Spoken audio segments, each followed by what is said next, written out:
I've said it before, but I think in this present context it is worth saying it again. So I said before that every Muslim is a Sita. Sita is the one who was abducted and who had to be liberated. So that's what happened in Indian history. Many Hindus were abducted, that is to say, were put under duress, sometimes even, with a dagger to their throats, but usually in the form of social pressure, and so converted to Islam under those circumstances.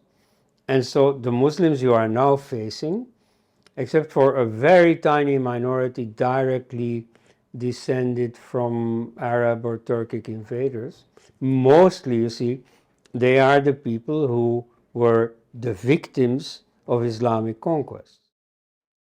So that should sort of nuance your attitude towards Muslims.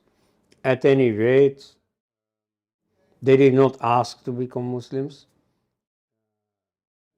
They did not premeditate this. I mean, there is a version in Indian history started by the Communist Party founder M.N. Roy that the masses were waiting for Islam to come, that Islam had a liberating message. Now, this is another fairy tale. But so, you see, the circumstances that made the Indian Muslim community are rather complex. And so I'd have some, human fellow feeling here.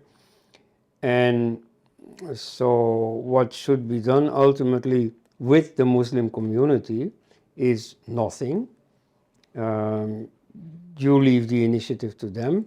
Nevertheless, because of the scientific temper that the Constitution recommends, you provide them with all the relevant information, of which now more and more is becoming available and also far more easily accessible. You have YouTube videos, it's just one mouse click and you get all the information.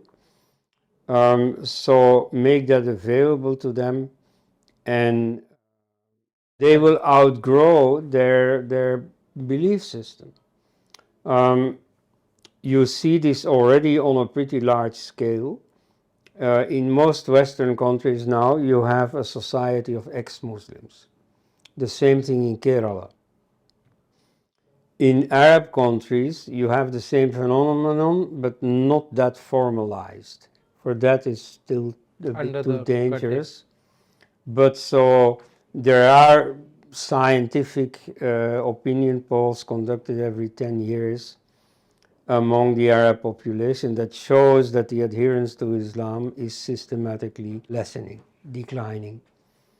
So just let that happen, and the problem will resolve itself in you see that the difference between Islam, Christianity on the one hand and Hinduism on the other is that the scientific revolution leads to serious doubts about the defining dogmas of Christianity and Islam.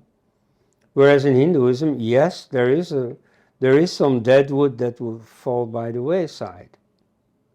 Like, for example, there is a common belief in the four yugas, the four world ages that imply that Rama lived about 900,000 years earlier than Krishna, which means he lived like 1,000,000 years ago.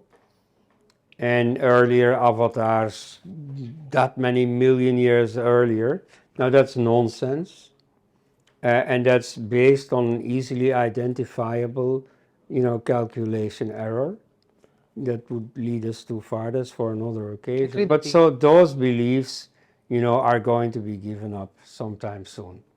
But that's okay. You see, the Vedic rishis didn't have those beliefs. You can perfectly be a Hindu without those beliefs.